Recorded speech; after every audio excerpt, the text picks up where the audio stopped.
Hey, this is Michelle, and you're listening to Words with Michelle, the podcast, a show where I sit down and have conversations with influencers on a range of topics, anything from natural hair, employment, discrimination, food, relationships, and everything in between.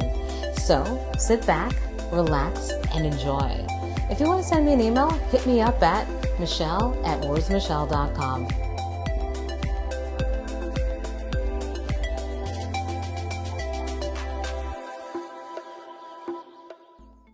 Welcome back to Words with Michelle, the podcast, where we celebrate incredible stories, bold ideas, and inspiring changemakers who are shaping our world.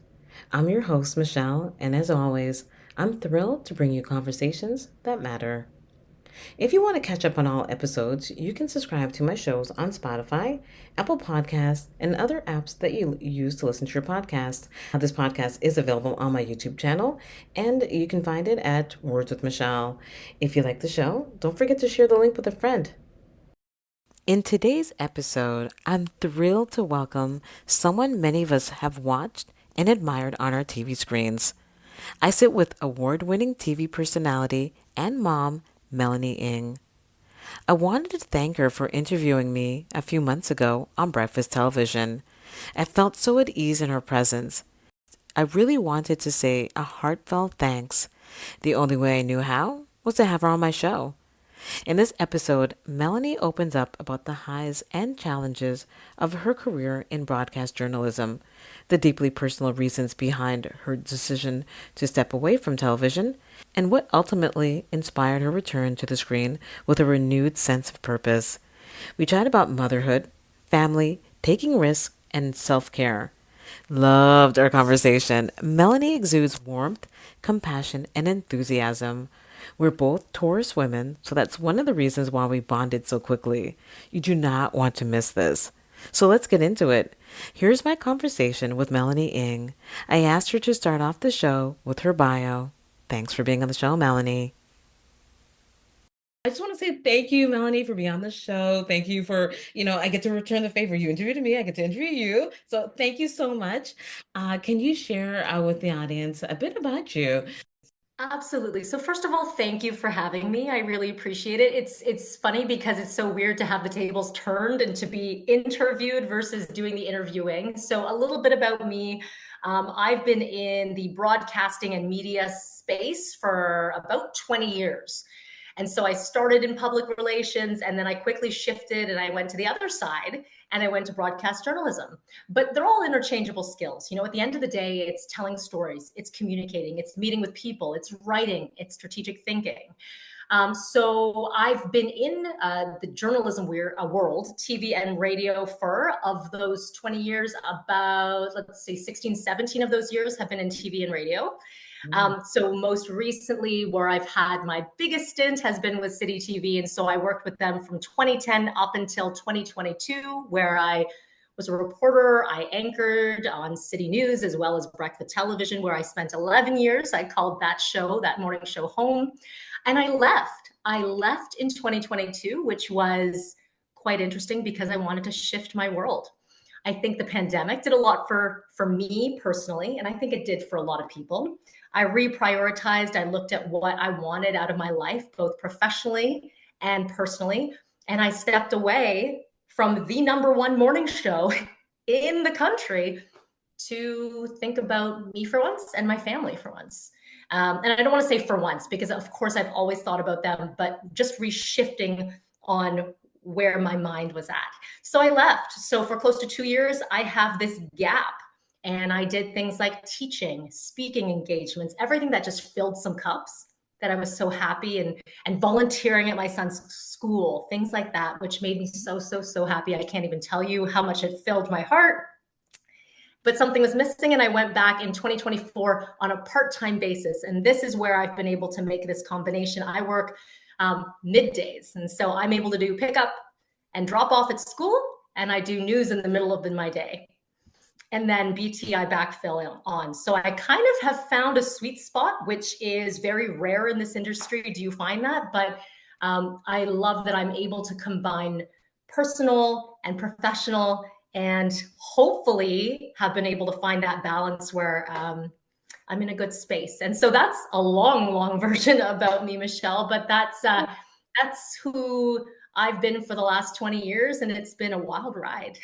Yeah. Oh my gosh. You okay? You answered like all my Oh my gosh. That's cool. That's amazing because I wanted to ask about the break, but I also want to ask, how did you like like making that decision? How hard of a decision, or how did you make that decision? How did you think about that?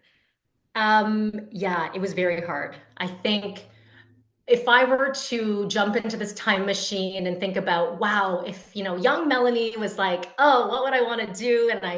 And I hit that goal of making it on this morning show and anchoring for this morning show, this award-winning show, and stepping back at the height of my career. Um, I think it was a decision where I really went, where does my soul need to be filled?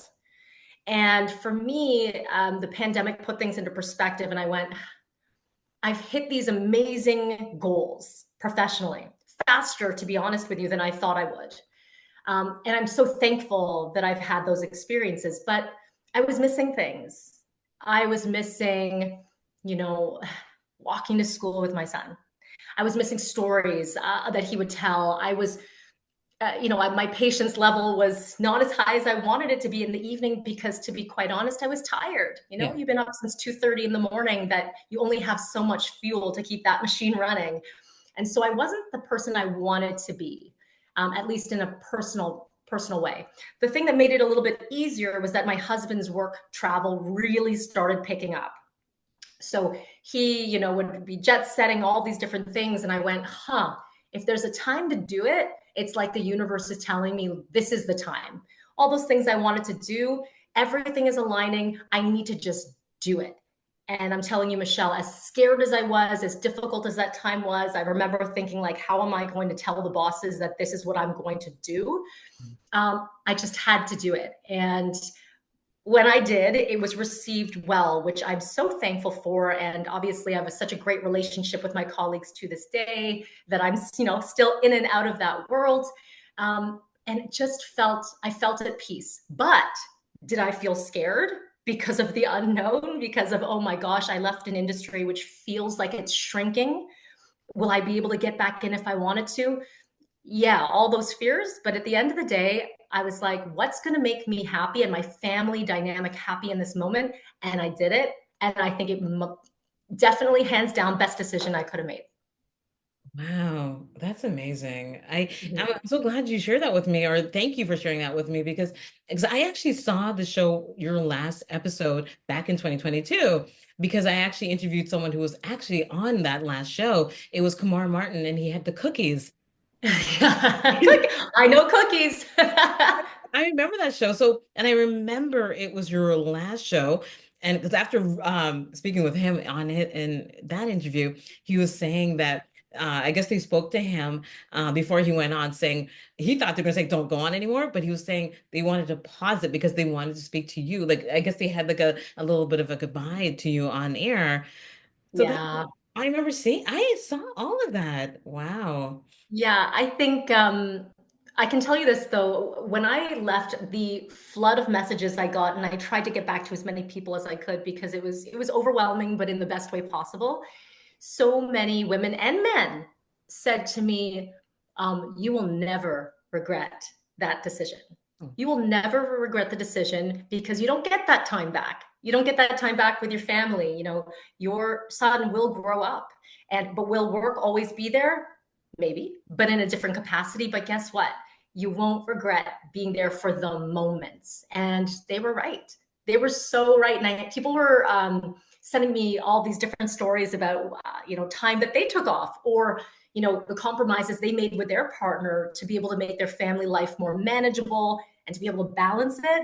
And I just thought, wow, like what an incredible, how thankful I am to have had this opportunity, because I know it's not a reality for everyone. mhm. I know how blessed I am to have had that time off and to be able to make this shift in my career right now, and for a job to be available for me right now. I know how lucky I am, because I know there's people hustling. I know there are single parents working 2, 3 jobs, doing the best they can. And so I understand the privilege in which I sit, And so I don't take that for granted. And that, when I see my son smiling and say to me, thank you for helping me, or, he brings home his little projects and it's like, who's your hero? And it's mom, things like that. Like it just, oh, I can't even tell you how much that makes me so happy. And it's just, yeah, like I'm so glad my camera's on, Michelle, because now you can see it's, like the emotions always come back because I'm Yeah. transported to the first time I was able to walk him to school after leaving my job. And it was like, wow, the true luxuries in life are these moments. It really got me. Oh, that's so sweet. Oh my gosh. Because I'm not a mom, but I'm a really hands-on aunt. So, I mean, Yeah. I try to be a part of his life as much as possible, because, not to fill in the gap, because I would never fill in my brother's shoes, but I really want to be part of his life. I mean, like, he's now Yeah. 13. That is like a mission for me. Like, I talk about my nephew like he's my son because, I mean, I love my nephew who's pretty awesome. You're family. You are family. And never discount the auntie role. Never discount it. It's so important. Just family in general or family figures in general. Never discount that. This is the thing is I remember, for you to say like, I'm not a parent, but I'm an aunt and I'm a hands-on aunt. You don't even need to qualify that. You're just family is Yeah. what you are. And Yeah. that's so, so important because I remember before I even had kids, I don't know if you know much about my journey with infertility and all of this, but I've been very outspoken with it in the past. We didn't think we would have kids. We did the IVF cycles and all of this. And I always say our son, Josh, is like this little angel. He was our last chance. And we were looking at other options after that. And we had him.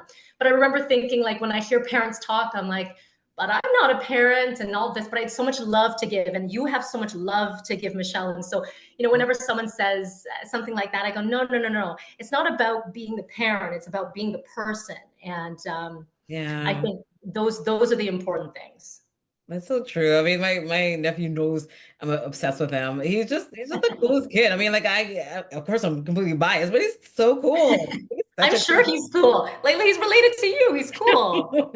No, I'm related to him. Like I think we're just alike. That's the thing. We get each other. Like, and I'm like, he's at that stage where he's like, he's got his friends. I'm like, so I won't bother him when he can't have lunch with me or whatever. I'm like, do your thing. You have your life to live, but you can always come back to Auntie. You can always come back to Mhm. Auntie. And So he knows you're always there for him. That's the difference, right? yeah, Like, I think that age, I haven't gotten there yet, but I do have nieces and nephews. And it's like, yeah, the dynamic changes, right? Because you don't have to be there for them on the daily and you're not there for, the things that small children need a guardian for, but they know you're there. And that's the most important part. They know your nephew knows he can go to you, right? Like it's oh, he it's knows. nice to have just that person or those people around you. It makes a world of difference.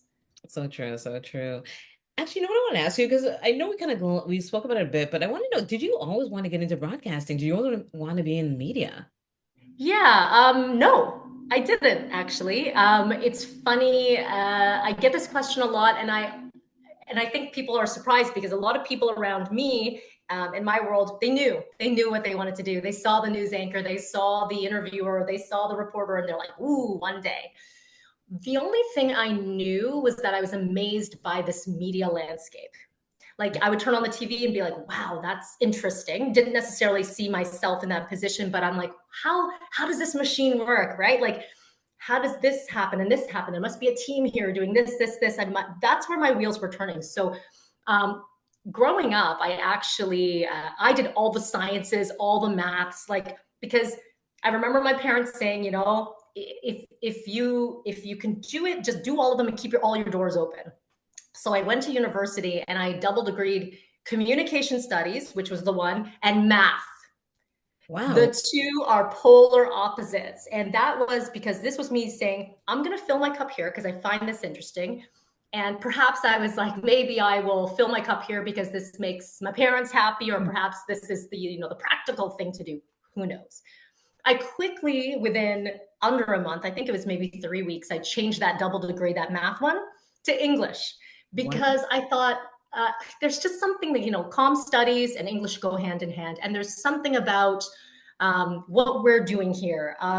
that I just really enjoy. I love talking to people. I love learning. I love storytelling. And so I switched that degree. And then I actually I did a postgrad in public relations. I worked in public relations for a few years. And then I went, light bulb me in my 20s again, went, I talk to media on a daily basis. That was part of my job, is to do media relations. And I went, how do they tell their stories? And then I went back to school again. Wow. The long and the short is that I didn't know. And I actually think it's okay, because had I stayed in one route, maybe I wouldn't have been where I am today, to be challenged in different ways, to learn different things, to become the type of professional that I am today. I think I had to go through those hoops to figure it out. But I didn't, this was never, my dream job. I don't think I ever had that dream job. Actually, no, I lie. I did have a dream job. You know what it was? What In was high it? school, I had zero singing talent, zero, Oh Michelle, my God. zero. It's not like I was in the choir. It's not like but in this weird space, I was so obsessed with musicals. So obsessed. I saw Yeah. Rent 4 times. No. I watched Les Mis, Phantom, everything, because there was something about production that really drew me in. And I'm like, I want to be on Broadway one day. I don't know how to sing. I don't know who I thought I was to think I'm going on Broadway, but there was something about the ensemble, like the production, all of this just drew me in. And I think maybe a piece of that can be brought over into what I do today, because of Oh yeah. course there's an ensemble, there's a team that puts on what we put on.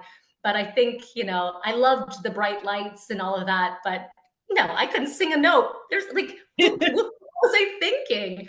So anyway, that was my funny dream, but no, I've sort of wound up in this space, and I actually couldn't be happier. Yeah, because you're, well, first of all, you're a natural and you're very comforting too. Like I like taking it back, you really did put me at ease, right? Like just even what you said and how you said it, like you both did.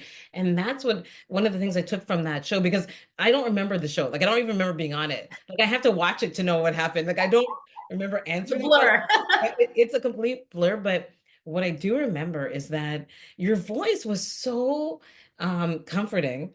And then you guys, I just felt so comforted. I just didn't feel like, okay, you're gonna fail. I just felt so good. Like Oh, I cannot explain, but it just felt like, okay, you guys just made me feel amazing. I I felt, can't even tell you how much that means to me. So thank you for that. Thank you, because part of our job is it's about connections. At the end of the day, we are just people doing things, telling stories, sharing ideas.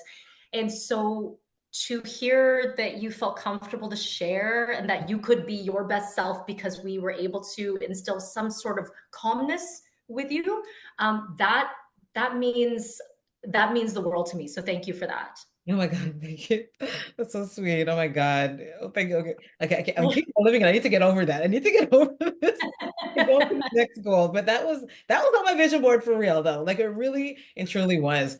Um, yeah, that was insane. And I think why I came home that night or that day and I just completely broke down because it was just like I never like we accomplish things, we achieve our goals, but for some reason, I don't know why that one hit me so hard. I never cry. I mean, I cry a lot, but that made me cry because I was overcome, and I don't really get that very often. And that was overcome that day. It was, It's an overwhelming experience for anyone who has not been on a live TV set or whatever. There's a lot of moving parts, right? There's a lot of people. There's a lot of waiting. There's it. It.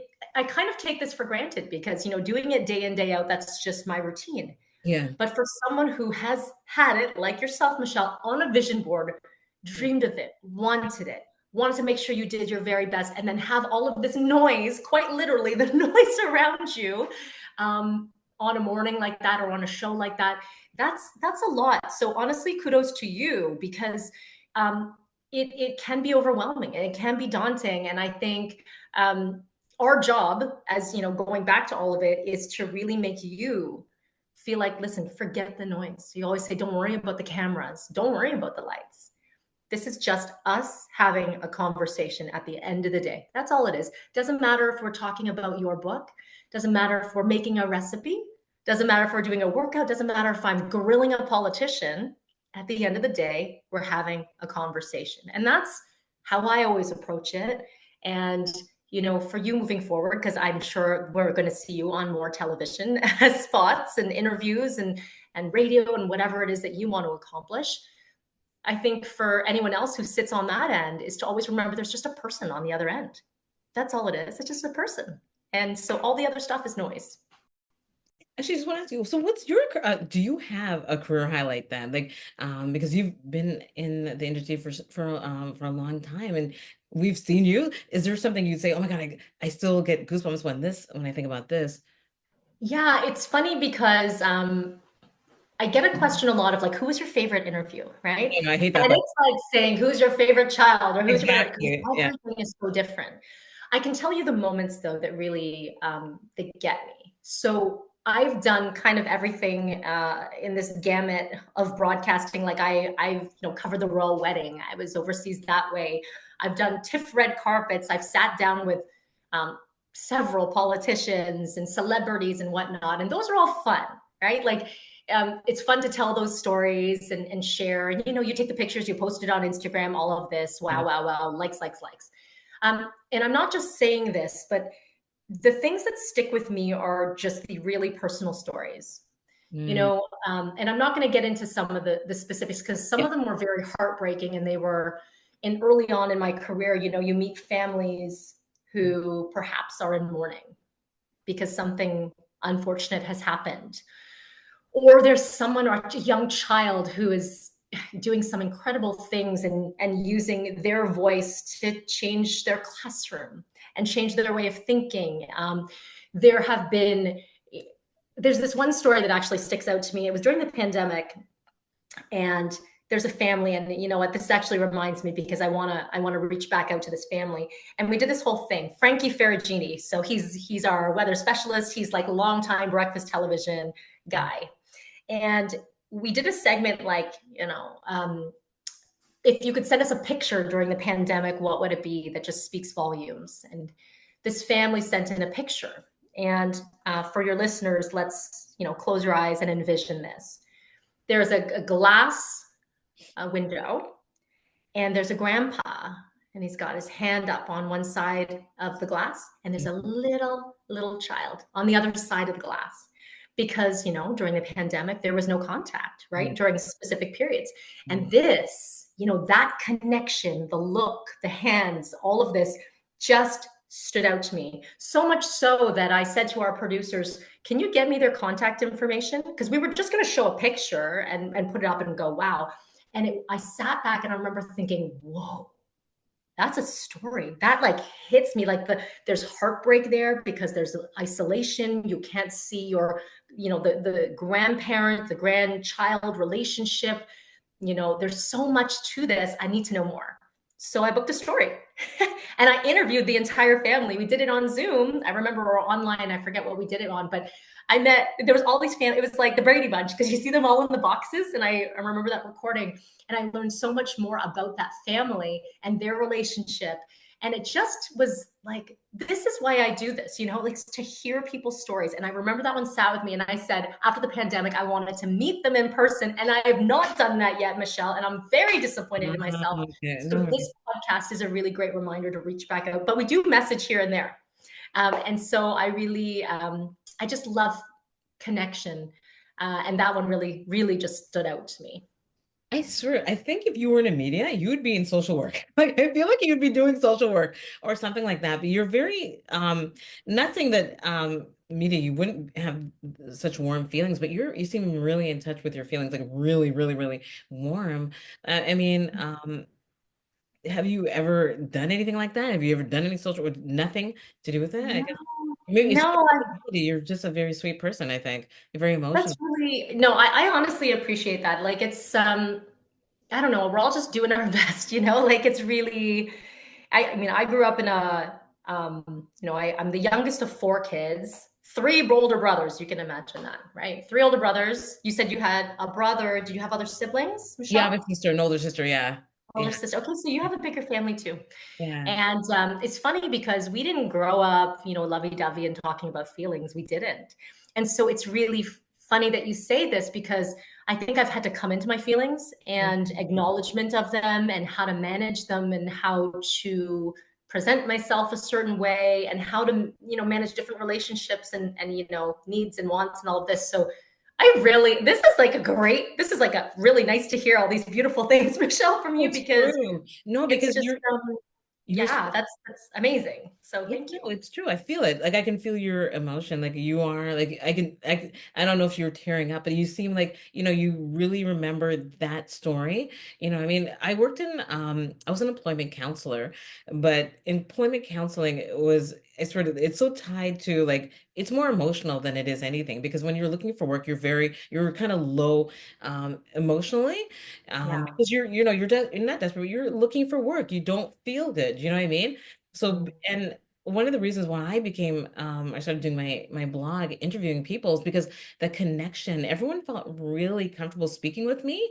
So that's why I thought, were you ever, and I know you told me you weren't in social work, but I can feel like very compassionate, like you're very compassionate. So that's amazing. Well, maybe a new career path. You never know. This is the thing. It's so cool that we get an opportunity to take chances and pivot and shift and try new things. It's so, never say never. I remember always in my head growing up too, Michelle, at one point or another, I was always like, I'm going to be a teacher.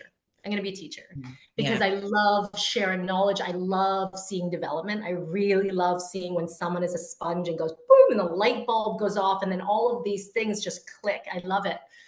And I did teaching for Seneca College, a few courses in that 2 year gap because I really wanted to connect again. And that was, yeah. There's something about seeing someone succeed. Like I'm sure in your job, as you were just talking about, there was something about when someone got that job or Yeah. they like that's so fulfilling, right? And it's really hard to describe, but that's the piece that I think maybe next chapter I can find because it's fulfilling. Of course, is my job fulfilling now? Yeah, but there's a lot of life to live. Knock on wood, Yeah. to perhaps do more in this world. And that's what we saw too. Everyone will always pivot. Like that's the thing is when people don't know, and I know I asked you if you always want to be in media, and the thing is, even if you didn't, that's fine because people change. Like I mean, I've done every job you could possibly think of. I've done telemarketing. I was an ESL. I was an employment counselor. I was customer. I've done it all. So, I mean, we change as we grow. So then your needs and wants. So then you get into different industries that now satisfy that need. Yeah, and you never know it, like you could be amazing at something, you don't even know it, right? Like that's the wild part of I always think about like, it's if I took this path, imagine I went this way, what would have happened, right? Would we have been having this conversation, Michelle, if I didn't go back to City TV? Probably not, right? Because we wouldn't have met. But it was, you just take a chance with something again and you go, let's see what happens. And you hope it pays off in some way, whether it's fulfilling you in a professional way or if it's connecting and whatever it is like you just hope that it works out for you. And if not, you shift again. That's what we do as humans, right? Yeah. Yeah, it's just yeah, I guess it's just navigating everything, right?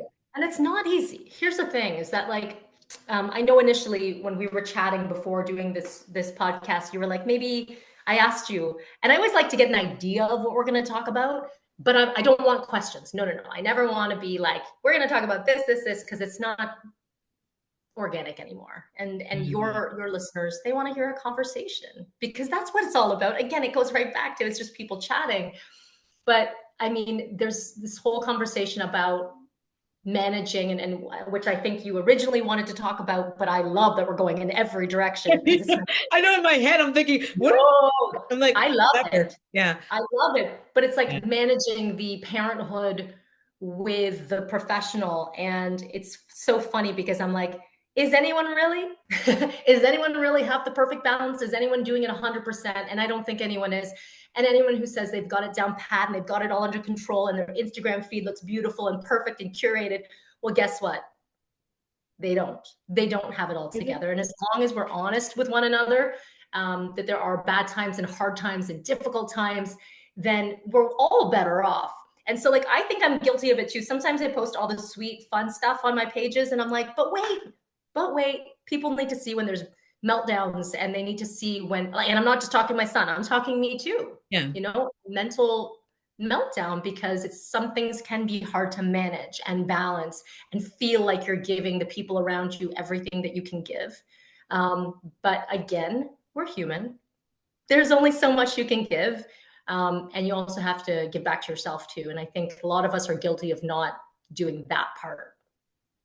You're definitely speaking to me when you say that. Oh my God. It's so funny. Yeah. Yeah, that's how I feel right now. I mean, I'm a single person. However, I do take care of an elderly parent. So it's just throughout this whole book phase, it's been funny because I celebrate it, or sometimes I feel good, but then there's so much behind the scenes that make your life like crazy. Like it's just like you have so much to deal with. So it's true. Like you just navigate. Like um I do try to, I don't put that much on Instagram with I have had some meltdowns like when I'm like, oh my God, life is just lifing at the moment and I can't deal. But and it's true, you do have to manage that because my life is not perfect in any way, and no one's life is, right? Like I mean, the balance, the work-life balance, is it real? I don't know. I don't think it is. No, I think people are good at making it look like it is, right? Like, Yeah. ooh, I made my son's hockey game, but I also did this and I made this beautiful dinner and all. Like, listen, everyone's different. Everyone's scenario is unique, and you Yeah. can't compare yourself to anyone out there, anyone, because no one knows what you're going through. No one knows what's happening behind closed doors. No one at all. Yeah. The only thing that we can do is our best for us. And the only thing that we can do for everyone else is to be supportive and kind and patient with them. Because if, it goes back to the whole thing of, when you're growing up and you're in school and they say, imagine yourself in their shoes, right? Like, Mhm. I think not enough people do that. Put yourself Yeah. in their shoes. Yeah. And how do you do that when you don't even know what shoe size they're wearing? you know, how do Exactly. you do it? And so I think all we can do is try to be understanding of it. And for us, the biggest thing that I've learned is trying to not forget about yourself. And I think sometimes as women, we forget that. We Yeah. forget about self-care. And I don't mean self-care as in go to the spa and, get your nails done. I mean self-care to take a step back, and to do things that make you happy, like going on a walk and having the silence, or, like it just anything small like that. Like I think that pause that I had, at least stepping away from TV really taught me to put myself first, which I really hadn't done and I thought I was doing, but I wasn't. And I wasn't putting my health as a priority. And I remember being like, whoa, okay, I don't share the story all the time, but it was funny because when I left the industry, round one, a lot of people used to message me and say, hey, I noticed you're not wearing your wedding band. Like, are you still married? Oh my First of God. all, like, why are you doing that? But I understand there's a curiosity there, and if you're a public figure, fine. Do I think it's appropriate to message that? No, it's quite Oh. personal. That's okay. I'll field that. And the honest truth is that they didn't fit, because one, I gained some weight, but on top of that, I think, and this is me diagnosing myself, but I think my stress levels were just so high, my cortisol levels, everything just, I felt I was in like everything just wasn't right. Right? There was just, you're running on fumes. And I just remember thinking like, about a month later after I'd left, when I just stopped for a second, I stopped and I did the little things that we talked about, walking to school, going on a walk, being with my own thoughts and not feeling like I'm being pulled in every single direction at every moment. I remember the moment that I could get my rings back on my finger. Mm. And it was in that moment that I'm like, whoa, something happened there. And I started taking care of myself. Like, even just something small, like, I started working out. And I'm not saying I'm doing all these big weights or whatever, but just something consistent, right? Just something for me to make me feel better. And I felt better. I felt stronger. And so I feel like in this phase, this comeback phase, and I don't want to put it that way, but at least returning from that period, I think I've come back stronger in so many different ways that I've become a better professional, but also a better parent, and a wife, and a sister, and all of these things, because I was able to take those moments to stop, reevaluate, and put myself as a priority. Because wow, we don't do this nearly as enough as we need to do, Michelle. Yeah, wow. I thank you for sharing that with me, honestly. And I'm glad that you're able to, like, the self-care piece. I love that because I'm all about that because I don't do it either. Like there is no self-care in my life. And I know you did mention walks, and that's something that I do love. I do love walking and just kind of like clearing my mind and just kind of and just clear my mind because that is my only self-care. So it's kind of cool that you said that. I mean, Yeah. I totally understand. I totally, and actually, what I wanted to talk about, I hate that you have to deal with people badgering you online. I do not understand it. Why someone that does not know you must say things to you. That's it for another talk, I suppose, because it's something I really I mean, like, I don't. Of course, I'm not gonna get it because no one knows who I am. Like, I always call myself a cult classic, or a cult. No, you have quite the following. Like, and I think what people love about you is that they can relate. Like, you're just honest, and you're just, like, you're just you. And I think we need more of that. There's so much out there that looks genuine or feels like these are real, people putting it out there. And it just, I think people are smart. People can see through, the veil that is often up there, and wanting to portray this, but who are they truly? And so that is kudos to you, because you put yourself out there, but in a real way. And I think people appreciate that. They want that. There's not enough of that out there. And so, yes, you are. What did you call yourself? A cult classic? Well, it's just a cult. I'm like a cult following. Like, I feel like I have like 30 Oh, people that no, like no. me. I don't know, like 30 people who really like me, and the rest of the society doesn't know me, and I'm okay with that. I before the book, to be quite honest, I had major breakdowns all the time. I'm like, I'm not cool enough to put out a book. I can't do this. Like, I mean, I met all these cool people, but I can't put out a book. Like, who knows who I am? So I had multiple breakdowns, like multiple. And then luckily, I wanted to mention my book coach. If she did not come in my life, this would not have happened. I mean, she was my friend, but I had to hire her as a book coach to push me along because um, I couldn't get myself together, to be quite honest. I just could not focus. You know what? Sometimes it does take that person or those people to give you just one extra push, right? Like, so what it says is that you have it in you. Of course you do. We all do. Yeah. But some of us just need, if it's a person, if it's whatever it is, but some of us need that. And I'm the exact same way, Michelle. I fear failure. Like, Mhm. that's my, it started in my 20s. My biggest fear was failing. And so I'm not great per se at like the pivot, because I get nervous about things, of course. Like, I think we all do. Like, I can tell you that, if I had my vision board out like yours, and I do have a few things on there that I know I want to accomplish, but I am a little afraid of, is it going to go well? And it's like, I don't know. Sometimes you just need someone to be like, just do it. You just need to start it. And it doesn't need to be perfect. And that's my problem too, is that I always want it to be 100%. Well, you're like 20% might actually be amazing. You don't even know it, right? Like, so I'm glad you got that push from a book coach, because those are the types of people that we need in our lives to give us just that extra encouragement, or just to be like, you got this, right? You got this. And it's nice to have them. And I need to find these people. I have them in my life for sure. But I think my issue is that I'm like, no, I'm good.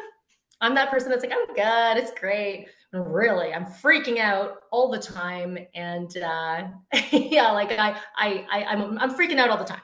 But let's leave it there. That's what, oh my God, I feel like I'm talking to myself. Like, this is weird.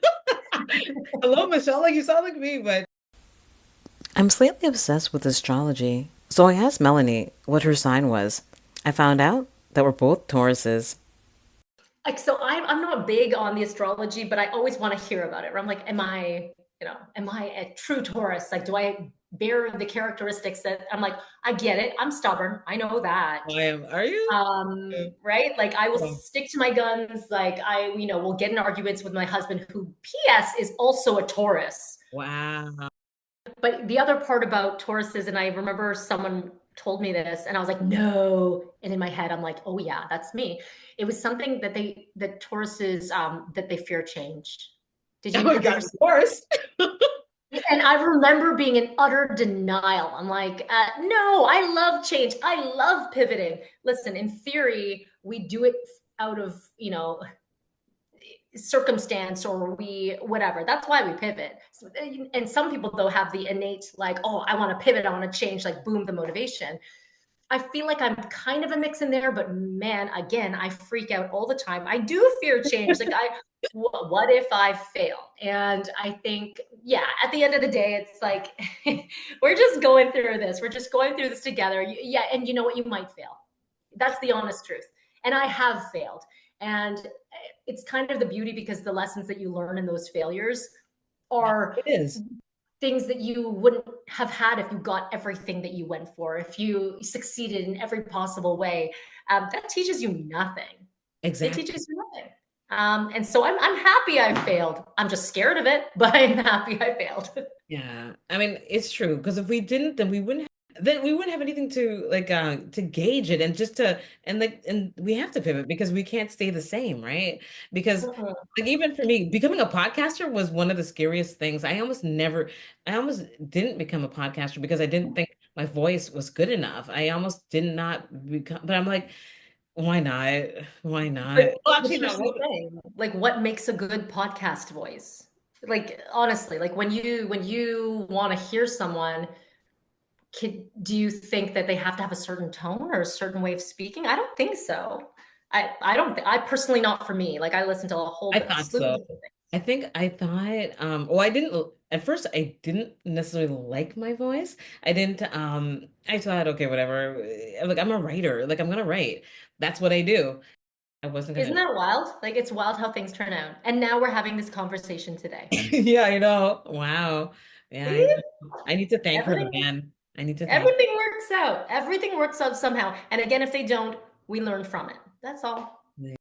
I want to say thank you for everything, for your words of wisdom, for everything that you've said. Thanks for spending the time with me. So thanks. Thank you for having me. I really appreciate it. And keep doing your thing. Clearly it's working. And I think it's definitely resonating. And so I appreciate you having this conversation with me. And I feel like this was our therapy session? Thank you so much for joining me today. I hope you enjoyed the conversation. I'd love to hear from you. Send me a message or share your thoughts on social media on my Instagram page at WordsWMichelle, on TikTok at Words with Michelle, and my YouTube channel at Words with Michelle. And don't forget to subscribe and leave a message on Spotify and Apple Podcasts so more listeners can find the show. Until next time, bye.